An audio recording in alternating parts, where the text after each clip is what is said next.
ये घोड़ा देख रहे हो, इस घोड़े के ओनर है सेजाद भाई सुमरा फ्रॉम भुज कच्छ, और सवार है अकबर भाई। देख सकते हो बहुत ही काफ़ी खूबसूरत घोड़ा है, हाइट वगैरह भी अच्छी है, और अभी 2 दांत की है इस घोड़े ने। बहुत ही अच्छा घोड़ा है, पावरफुल घोड़ा है।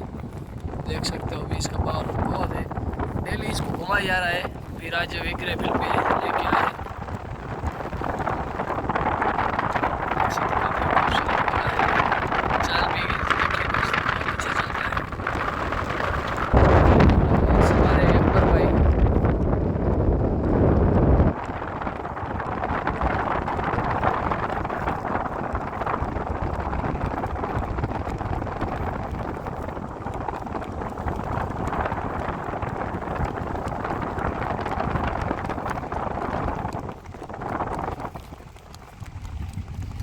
दोस्तों घोड़े का नाम है सुल्तान।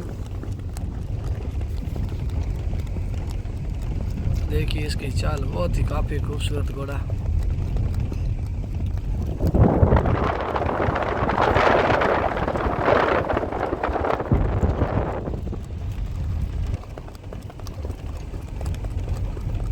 लाजवाब चलता है घोड़ा। काफ़ी टाइम के बाद विक्रय फील्ड पे घोड़ा आया है आज।